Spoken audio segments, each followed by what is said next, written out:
तो hello welcome all of you my student, स्वागत है आपका हमारे यूट्यूब चैनल पे। और आज हम शुरू करने वाले हैं आपकी इलेक्टिव बुक कैलेडोस्कोप की 6 पोएम, जिसका नाम है the white swans at poem. ठीक है। तो इसके जो ऑथर है, सॉरी, इसके जो पोएट है वो है डब्ल्यू बी यीट्स। ठीक है, डब्ल्यू बी यीट्स। और इनका जो पूरा नाम है वो है विलियम बटलर यीट्स। ठीक है ना, विलियम बटलर और यीट्स। और इनका जो जन्म है वो हुआ था 1865 में। ठीक है, इनका बर्थ। ठीक है, और 1939। ठीक है ना। तो ये इनका इंट्रोडक्शन है जो हम पढ़ेंगे अभी।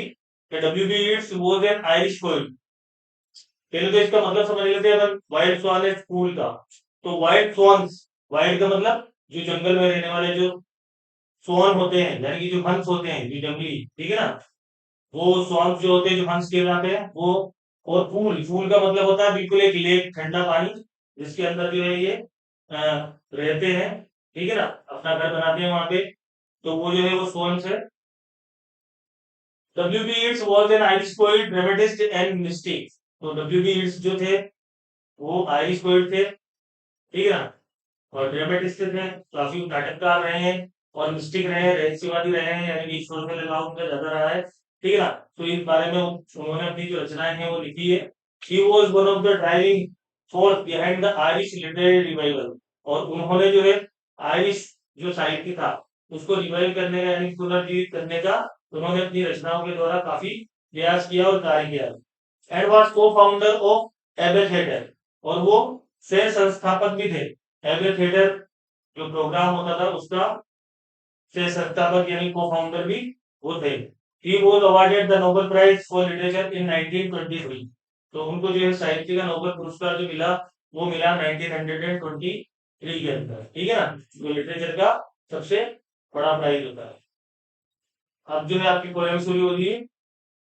तो पोएट कह रहे हैं the trees are in their autumn beauty, the woodland parts are dry, under the October twilight the water mirror a still sky, upon the brimming water among the stones are 90, 9 and 50 swans. तो poet यहाँ पे कह रहे हैं the trees are in their autumn. Autumn का मतलब पतझड़ है। ठीक है ना, पतझड़ का मौसम। ठीक है, तो पतझड़ के मौसम की जो ब्यूटी होती है, ठीक है, उसको यहाँ पे इंडिकेट किया गया है। यानी पतझड़ के मौसम के अंदर जो पत्ते जो होते हैं वो पेड़ों से बिल्कुल उतर जाते हैं और बिल्कुल रोड पे जो है बिल्कुल पत्ते ही पत्ते जो है वो नजर आते हैं। ठीक है ना, तो उसकी जो ब्यूटी देखने को मिलती है वो यहाँ पे बताई गई है। वुडलैंड का मतलब है यहाँ पे फॉरेस्ट से, जंगल से। ठीक है ना, वुडलैंड का मतलब यहाँ पे फॉरेस्ट से है। ठीक है, पाथ का मतलब रास्ते। ठीक है ना, और ड्राई, ड्राई का मतलब बिल्कुल सूखा। ठीक है, तो पॉइंट ये है कि the trees are in their autumn beauty, यानी कि ऑटम का महीना है, पतझड़ का महीना है, और ट्रीज जो है, ठीक है ना, वो जो है अपने पत्ते जो है उसके झड़ चुके हैं और वो जो है वो बिल्कुल ब्यूटीफुल जो है नजर आ रहे हैं। ठीक है, और जो फॉरेस्ट है उसके जो पाथ है, उसका जो रास्ता है, उसके वो पत्ते जो है पूरी तरीके से बिखरे हुए पड़े हैं। और पूरे वो पत्ते जो है बिल्कुल सूख चुके हैं, बिल्कुल सूखे पत्ते हैं वो। और पूरे रास्ते पर पत्ते ही पत्ते नजर आ रहे हैं, तो वो देखने में जो है काफी जो है वो मनमोहक नजर आ रहा है, काफी जो है आंखों को प्रिय लग रहा है। ठीक है, तो ऑटम ब्यूटी से मतलब यहाँ पे पतझड़ का मौसम है, और ब्यूटी से मतलब यानी कि उसकी सुंदरता है उस मौसम की। ठीक है, तो वुडलैंड से मतलब यहाँ पे फॉरेस्ट से, और पाथ से मतलब यानी कि उस जंगल के रास्ता। ठीक है ना, और ड्राई का मतलब यानी कि वो जो पत्ते जो सूखे हैं और वो रास्ता जो सूखा है, बिल्कुल सूखा पड़ा हुआ है उससे, क्योंकि बरसात जो है वो भी अब खत्म हो चुकी है। Under the October twilight the water. तो जनरली जो ऑटम का जो महीना आता है वो अक्टूबर का महीना आता है। ठीक है ना, जो ऑटम का जो महीना रहता है वो जनरली अक्टूबर में रहता है। और ट्विलाइट, ट्विलाइट का मतलब यहाँ पे शाम की संध्या का समय, जब सूरज बिल्कुल अस्त होता है। ठीक है ना, और बिल्कुल आसमान के ऊपर लालिमा बिल्कुल छा जाती है, बिल्कुल, है ना, और दिन और रात बिल्कुल बिल्कुल अपने हिलने वाले कगार पे रहते हैं। तो वो जो शाम का समय रहता है वो ट्विलाइट का समय रहता है। ठीक है, under the October Twilight the water mirror still sky. तो अक्टूबर का महीना है और ट्विलाइट का समय है, गोधूली का समय, शाम का समय है। ठीक है ना, और वाटर के अंदर, ठीक है, और जो वहां पे जो फॉरेस्ट के अंदर जो झील बनी हुई है, ठीक है ना, उस वाटर के अंदर मिरर अ स्टिल स्काई, आसमान जो है, आसमान की जो लालिमा है, ठीक है, आसमान की जो लालिमा है वो उस या उस लेक में, उस वाटर के अंदर क्या हो रही है, वो गिर रही है। तो उससे वाटर क्या हो रहा है, बिल्कुल चमक रहा है, बिल्कुल लाल नजर आ रहा है, चमकीला नजर आ रहा है। ठीक है ना, मिरर आ स्टिल स्काई, ठीक है ना, यानी कि उसके अंदर जो है आसमान पूरा जो है बिल्कुल लाल उस पानी के अंदर भी नजर आ रहा है, जैसा कि वो ऊपर है। यानी कि उसका जो प्रकाश है वो किसके ऊपर पड़ रहा है, उस लेक के ऊपर, उस पानी के ऊपर, जो कि फॉरेस्ट के अंदर बनी हुई है। और वो बिल्कुल ऐसा नजर आ रहा है जैसे कि मान लो मिरर हो, कांच रखा हुआ हो सामने, और उससे वो जो आसमान है वो पूरा उस लेक के अंदर चमकता हुआ और लाल जो है वो पानी नजर आ रहा है उसका। ठीक है। Upon the brimming water among the stone, brimming, brimming का मतलब फुल ऑफ वाटर, यानी पानी से पूरा भरा हुआ। ब्रीमिंग का मतलब बिल्कुल लबालब भरा हुआ। ठीक है। तो upon the brimming water among the stones, stone का मतलब यानी पत्थर, जो लेक में जो झील होती है तो उसके किनारे पे जो पत्थर होते हैं ना, ठीक है, उसके बाद में थोड़ी गहरी होती है और पेड़े थोड़े पथरीले हैं, आसपास के किनारों पे थोड़े पत्थर होते हैं, वो आर 950 swans। ठीक है, 950, 950 का मतलब यहाँ पे 50 प्लस 9, ठीक है ना, तो इक्वल टू 59। ठीक है ना। तो पॉइंट कह रहा है यहाँ पे कि अपॉन द ब्रीमिंग वाटर, वो जो पानी जो लेक का वो जो लबालब बिल्कुल भरा हुआ है, बिल्कुल क्लीन, बिल्कुल फुल ऑफ वो जो वाटर है उस लेक का, अमोंग द स्टोन्स, तो उसके आसपास जो भी पत्थर जो रखे हुए हैं, छोटे मोटे जो भी लेक के आसपास जो पत्थर रखे हैं, तो उस लेक के आसपास जो है आर 950 स्वॉन्स, वहां पे कितने जो हंस हैं, वहां पे कितने स्वॉन्स जो है उस लेक के अंदर घूम रहे हैं, 59 स्वॉन। 9 and 50 मतलब 50 और 9, 59 स्वॉन्स जो है उस लेक में क्या कर रहे हो, घूम रहे हैं, चक्कर लगा रहे हैं, खेल रहे, कूद रहे, उछल कूद रहे कर रहे हैं। ठीक है ना। The 19th autumn has come upon me since I first made my count। अब 19th autumn, 19 का मतलब 19वीं, यानी कि अब ये जो पोयम है, ठीक है ना, इसकी मेन जो थीम है वो ये है कि मैं तुम्हें वो बताना जो था उसके बारे में, ठीक है ना, मैं तो थोड़ा बता नहीं पाया उसमें। इसका ओवरव्यू ये है कि यहाँ पे पोयम जो है वो ये बताना चाह रहा है कि भाई वो जब 19 साल पहले यहाँ पे आया था, ठीक है, अभी वापस यहाँ पे आया, तो 19 साल पहले इसमें जो स्वान्स ये जो थे इसी लेक को देखा था, तब उस टाइम पे ये जो सारे के स्वान्स थे ये उसी अवस्था में थे जिस अवस्था में ये आज है, 19 साल बाद जब हुआ है। यानी कि वही एनर्जेटिक है, वही एक दूसरे के साथ में खेल रहे कूद रहे हैं, वही एक दूसरे से मिलजुल रहे हैं, बिल्कुल पैशनेट हैं, और बिल्कुल पूरी लेक के ऊपर इन्होंने कब्जा कर रखा है। ठीक है ना, और ये आजाद है, कहीं पे भी उड़ के चल जाते हैं, कहीं पे भी जाकर के अपनी मर्जी से जो है ये पानी के अंदर कुछ भी करते हैं, इनकी मर्जी होती है तो उड़ जाते हैं ये। यानी कि जितने ये आजाद है और जिनकी जितनी इनकी लाइफ पैशन से भरी हुई है, तो 19 साल पहले जैसी लाइफ थी इनकी वैसी ही 19 साल बाद है। लेकिन वो यूं कह रहा है कि मैं 19 साल पहले तो जवान था, लेकिन अब 19 साल बाद में क्या हो चुका हूँ, बूढ़ा हो चुका हूँ। ये यूं बताना चाह रहा है कि भाई ये इनकी लाइफ में और मनुष्य की लाइफ में कितना डिफरेंस है। ये थीम है इस पोएम की कि भाई एक मनुष्य जब पैदा होता है तो वो मनुष्य जो है वो बच्चा रहता है, फिर बड़ा होता है, तो उसके बाद में बूढ़ा होता है और फिर वो मर जाता है। ठीक है। लेकिन ये जो सोन्स है, ये सोन्स जो है ये 19 साल पहले में आया था, तब मेरी जवानी थी, ठीक है, और अब मैं आया हूँ, ठीक है ना, तो अब जो है मेरे पे बुढ़ापा आ गया है और मेरी नजर जो है वो कमजोर हो चुकी है। ठीक है ना, तो अब जो हूँ मैं इतना एनर्जेटिक नहीं रहा हूँ, लेकिन 19 साल के बाद में इन हंसों को मैं देख रहा हूँ ना, तो ये 19 साल बाद भी उतने ही एनर्जेटिक ये नजर आ रहे हैं जितने 19 साल पहले थे ये। ठीक है ना, तो उसके बारे में है ये पोयम। ठीक है ना, तो ये एक छोटा सा ये ओवरव्यू था। तो the 19 autumn has come upon मी, अब वो कह रहा है कि 19 ऑटम जो है, ठीक है ना, यानी कि 19 पतझड़ जो है वो निकल चुके हैं, क्योंकि 19 साल पहले मैं आया था। अब 19 ऑटम जो है वो क्या है, वो मेरे पे आ चुके हैं, ठीक है ना, निकल चुके हैं। Since I first made my count, तो तब मैंने जो है काउंट करना इनको शुरू करा था, इनको गिनना, श्वास को, यानी 19 साल पहले जब मैं आया था तब मैं झील के किनारे बैठा था और बैठ करके मैंने इनको काउंट करने की कोशिश करी थी, किनको, स्वांस को, हंसों को काउंट करने की कोशिश करी थी कि भाई ये हैं कितने हैं इस लेक के अंदर पूरे।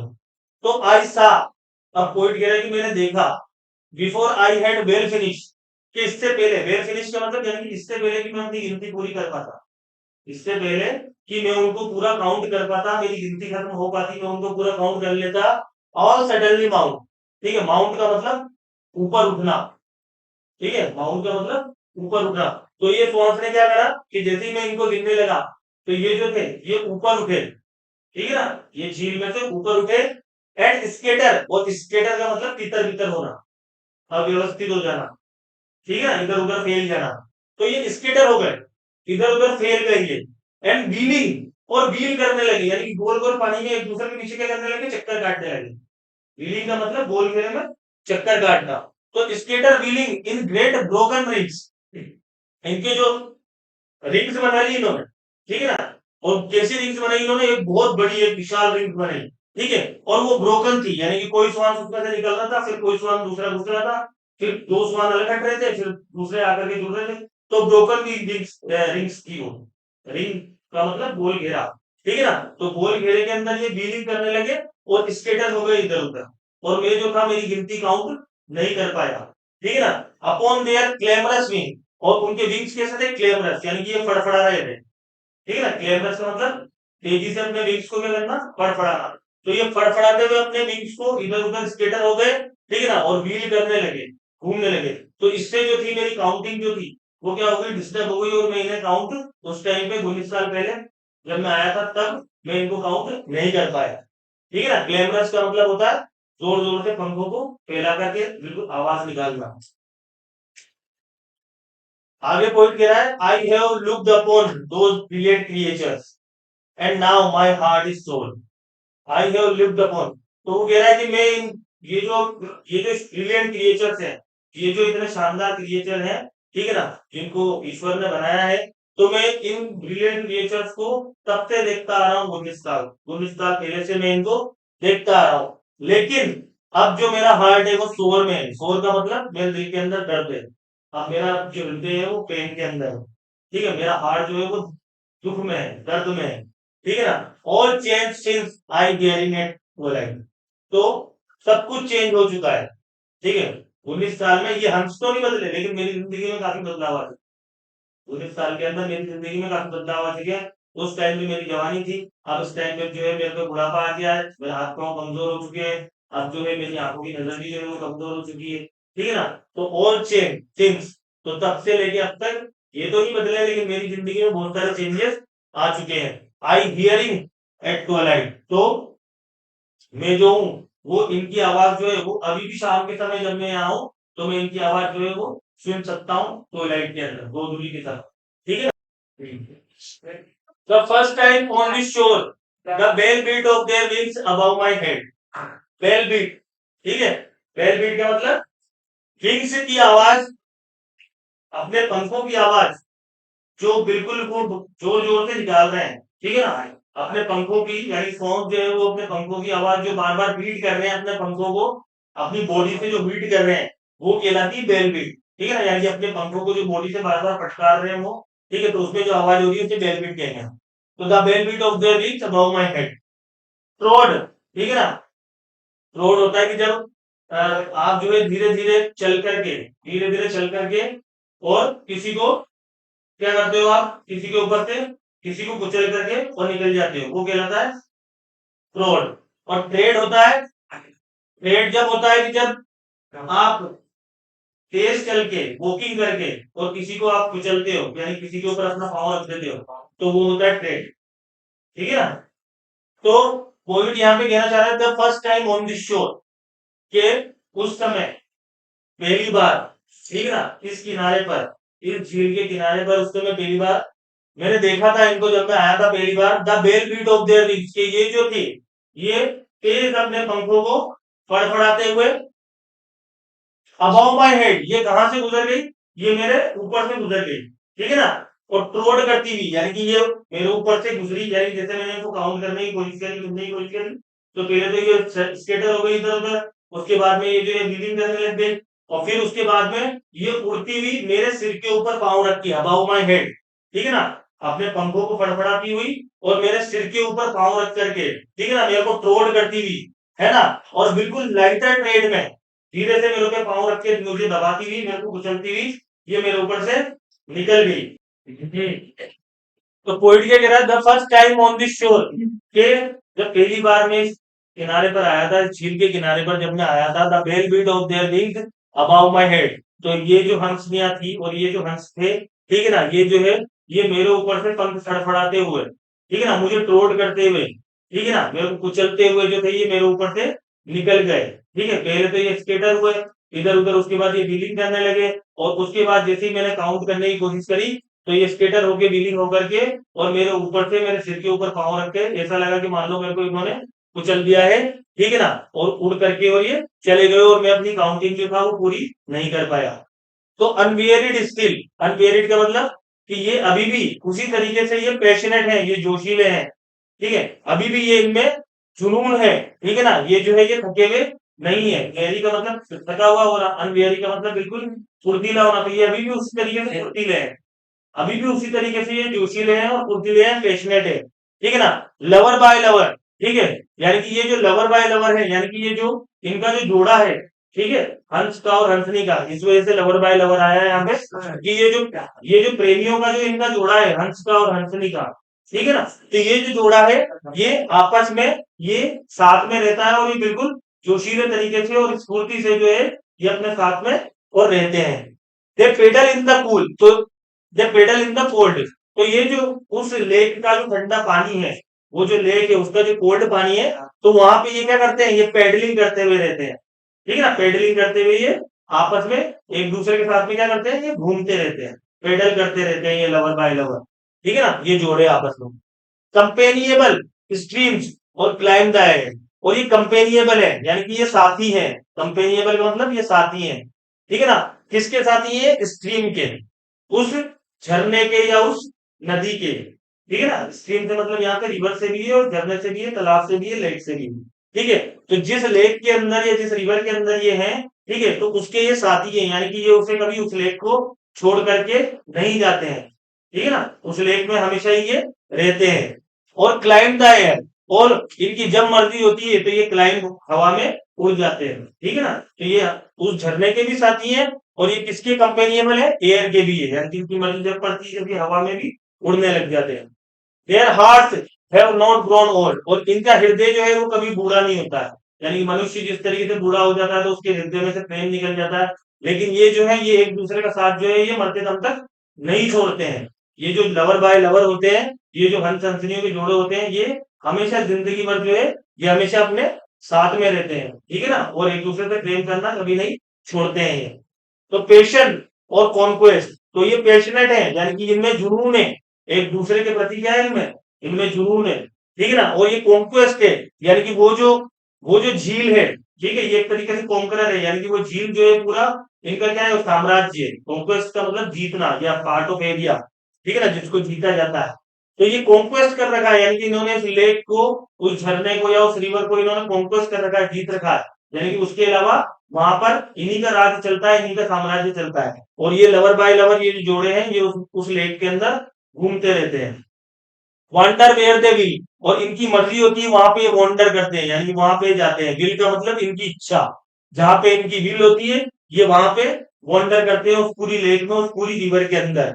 ठीक है ना, and attend upon them still. ठीक है, और ये जो होते हैं ये फ्रीडम के अंदर रहते हैं, ये आजाद है। ठीक है ना, ये बिल्कुल स्टिल है, ये शांत स्वभाव के हैं, और ये बिल्कुल जो है ये वॉन्डर करते रहते हैं, कहीं भी चल जाते हैं, इनकी मर्जी पड़ती है, और जब इनकी मर्जी पड़ती है जब ये हवा में उड़ के चल जाते हैं, और जब इनकी मर्जी पड़ती है झील में वापस आ जाते हैं। ठीक है ना, इनके आराम से जो भी कुछ करना होता है ये कर लेते हैं। ठीक है, तो ये जो है इस तरीके से अपनी आजादी भरी जिंदगी जो है ये जीते हैं।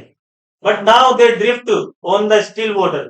ड्रिफ्ट का मतलब पानी के बहाव के साथ में आगे बढ़ना। यहाँ पे ड्रिफ्ट का मतलब एक पेडलिंग करना है, तो पेडलिंग करने का मतलब तो ये है कि भाई अपने हाथों से चप्पू चलाना या पेडल करना। ठीक है ना, या पंखों से। और ड्रिफ्ट का मतलब पानी के बहाव के साथ, यानी कि पानी का बहाव है और अपन को कोई मेहनत करने की जरूरत नहीं है, मतलब को पंख में हिलाने की जरूरत नहीं है। ठीक है ना, और पानी जो है वो साथ में अपने ले जाया जा रहा है। ठीक है, तो but now they drift on the still water, लेकिन अब जो स्टिल वाटर है उसमें अब ये बैठे बैठे आगे की तरफ बह रहे हैं, और ये आगे की तरफ ड्रिफ्ट कर रहे हैं। मिस्टीरियस एंड ब्यूटीफुल, और अभी भी ये देखने में बहुत रहस्यमयी लगते हैं, और बिल्कुल ब्यूटीफुल लगते हैं, बहुत खूबसूरत लगते हैं और रहस्यमयी लगते हैं ये। ठीक है, among what rushes will they build by what lake edge or pool. और अब यहाँ पे ये जो दो लाइन है इसके बारे में बताया जा रहा है कि what rushes will they build, future tense है कि अब जो है रशेज, रशेज का मतलब यानी कि वो झील के किनारे जो घास फूस जो उग जाती है ना, झील के किनारे जो घास वास उग जाती है जिसके अंदर ये अपना घोंसला बनाते हैं और वहां पे अंडे देते हैं, तो वो जो है उसे रशेस बोलते हैं। तो ये एक बोल रहे हैं कि what rashes will they build, कि अब ये कौन सी रशेस किस जगह जो है अपना घोंसला बनाएंगे, किस जगह ये जो है अपना जो है घोंसला बना करके और वहां पे ठीक है ना अंडे देंगे। बाय वॉट लेक एज और पूल, कौन सी लेक पे, कौन सी लेक के किनारे पर, कौन से पूल के किनारे पर, कौन सी झील के किनारे पर या कौन से पूल के किनारे पर ये जो है ये अपना घोंसला अब बनाने वाले हैं या बनाएंगे। Delight men's eyes when I awake someday to find they have flown away। Delight men's eyes, ठीक है। और ये जो है ये देखने में बिल्कुल किसी भी व्यक्ति की आंखों को बहुत प्रसन्नता देते हैं, डिलाइट देते हैं, खुशी देते हैं। जब कोई भी व्यक्ति इनको देखता है तो वो अपने मन में काफी ज्यादा आनंद महसूस करता है और प्रसन्नता महसूस करता है, उसकी आंखों को काफी ज्यादा सुकून और शांति की प्राप्ति होती है जब भी वो इनको हंस के जोड़ों को आपस में देखता है तो उसे काफी डिलाइट मिलता है, ठीक है। तो वेन आई अवेक समडे, तो अब आगे पॉइंट कह रहा है कि when I awake someday to find they have flown away, कि कहीं ऐसा तो नहीं है वेन आई अवेक समडे कि किसी दिन में सोकर के उठूं, किसी दिन में जागूं, ठीक है ना, किसी दिन में अवेक हूं, मैं सोकर के उठूं, to find they have flown away, और मुझे पता पड़े कि ये उड़ करके कहीं और चले गए हैं, क्वेश्चन मार्क लग रहा है, ठीक है। कि कहीं ऐसा तो नहीं, यानी कि वो प्रश्न पूछ रहा है अपने आप से कि कहीं ऐसा तो नहीं कि किसी दिन में अवेक हूं समडे, किसी दिन में सोकर के उठूं, और टू फाइंड, और मैं इनको ढूंढने की कोशिश करूं लेकिन मैं इनको ढूंढ नहीं पाऊं, और ये कहीं उड़ करके फ्लोन अवे कहीं चले जाए और पूरी झील जो है या पूरी रिवर जो है वो खाली हो जाए, ठीक है। तो ये जो थी आपकी पोयम थी, काफी अच्छी पोयम है। अब उसके क्वेश्चन आंसर जो है ये आपको करा दिए जाएंगे, ठीक है ना। तब तक के लिए टेक केयर।